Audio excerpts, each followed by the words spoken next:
Om Sairam, Sri Sairam, Jai Jai Sairam. Chapter 21. In this chapter, Hemant Pant relates the stories of Vinayak Harishchandra Thakur B.A., Anantrao Patankar of Pune, and a pleader from Pandharpur. All these stories are very interesting, which, if very carefully read and grasped, will lead the readers onto the spiritual path. Preliminary. It is a general rule that it is our good luck in the form of accumulation of merits of past birth that enables us to seek the company of saints and benefits thereby. As an illustration of this rule, Hemant Pant gives his own instance. He was a resident magistrate of Bandra, a suburb of Mumbai, for many years. A famous Mohammedan saint named Pir Maulana was living there, and many Hindus, Parsis, and many others who followed different religions used to go to him and take his darshan.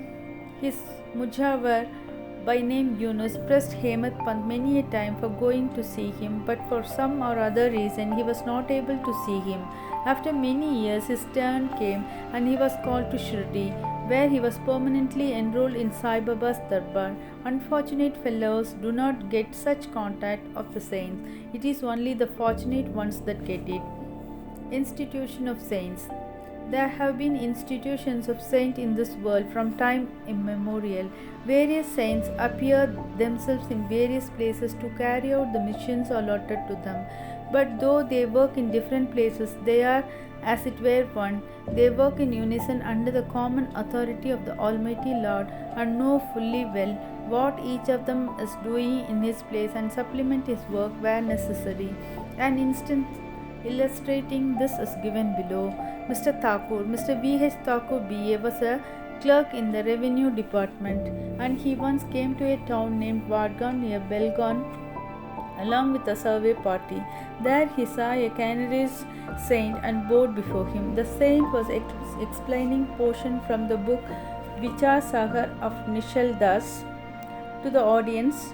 When Thakur was taking his leave to go, he said to him, "You should study this book, and if you do so, your desires will be fulfilled, and when you go to the north in the discharge of your duties in future, you will come across a great saint by your fortune, and then he will show you the future path and give rest to your mind and make you happy."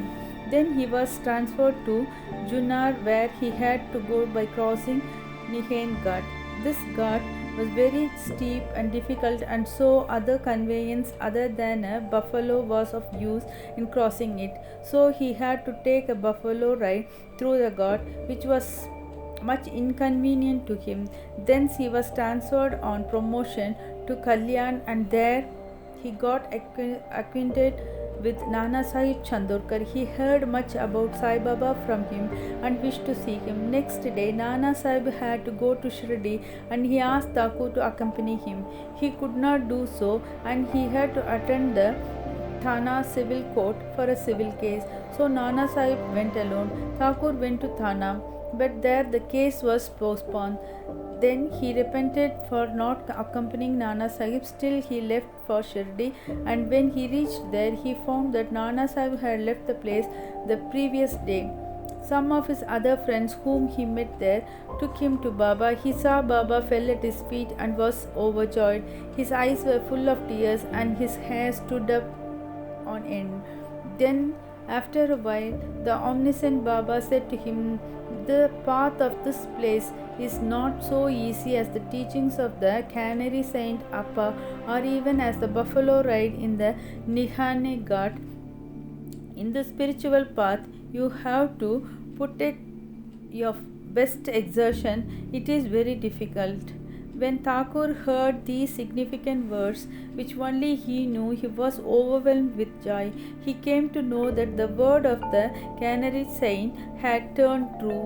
Then, joining both hands and placing his head on Baba's feet, he prayed that he should be accepted and blessed. Then Baba said, "What Appa told you was all right, but these things have to be practiced and lived.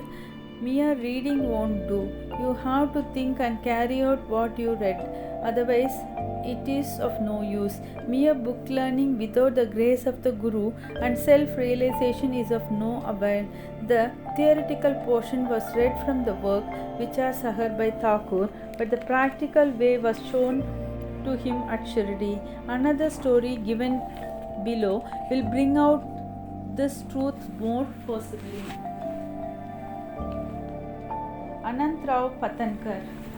One gentleman from Pune by name Anantrao Patankar wished to see Baba. He came to Shirdi and took Baba's darshan. His eyes were satisfied and he was much pleased.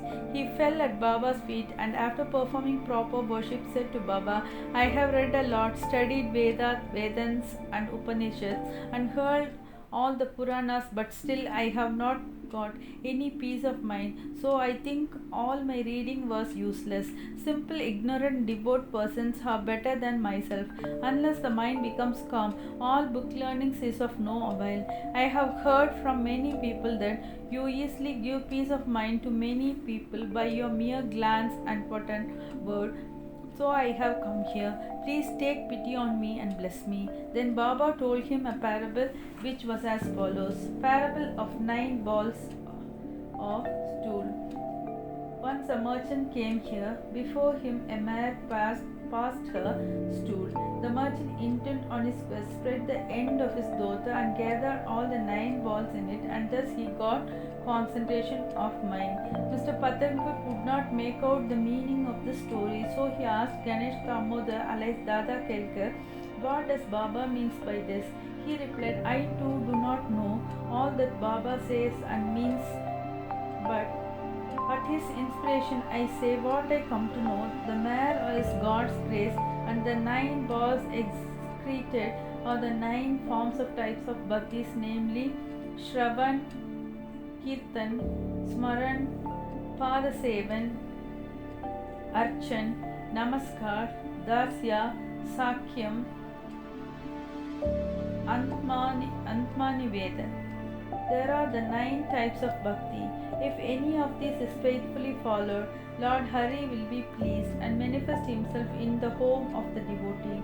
All the sadhanas, namely japa, tapa, yoga practice and studying the scriptures and expounding them are quite useless. Useless they are, accompanied by bhakti, that is devotion. Knowledge of the Vedas are famed as a great dhyani, and mere formal majans are of no avail. What is wanted is full devotion. Consider yourself as a merchant or seeker after the truth, and be anxious and eager like him to collect or cultivate the 9 types of devotion. Then you will attain stability and peace of mind. Next day, when Patankar went to Baba for salutation, he was asked whether he collected the 9 balls of stool. Then he said that his being a poor fellow should first be blessed by Baba and he would be enabled to collect them. Then Baba blessed and comforted him, saying that he would attain peace and welfare. After hearing this, Patankar became overjoyed and happy. The Pandharpur pleader. We shall close this chapter with a short story showing Baba's omniscience and his using it for correcting people and setting them on the right path. Once a pleader from Pandharpur came to Shirdi, went to Masjid, saw Sai Baba, fell at his feet, and without being asked offered some dakshina and sat in a corner eager to hear the talk that was going on. Then Baba turned his face towards him and said, how cunning the people are. They fall at the feet, offer dakshina, but abuse behind the back. Is not amazing? This cap fitted the pleader and he had to wear it. None understood the remark. The pleader grasped it but kept silent. When they returned to the Vada, the pleader said to Kaka Sahib Dikshit, what Baba remarked was perfectly right. The dart was aimed at me. It was a hint to me that I should not indulge in reviling or scandalizing others. When the subject of Munship of Pandharpur came and stayed here for the improvement of his health, a discussion about this matter was going on in the barroom at Pandharpur. It was said or discussed there whether the ailments from which the subject suffered were ever likely to be getted without medicines by merely going after Sai Baba, and whether it was proper for an educated man like the subject to have recourse to such methods. The subject was taken to the task, that is, he was criticized, as also Sai Baba. I also took part in this affair, and now Sai Baba showed the impropriety of my conduct. This is not a rebuke to me, but a favor, a lesson that I should not indulge in any scandal or slander of others, and not interfere unnecessarily in others' affairs.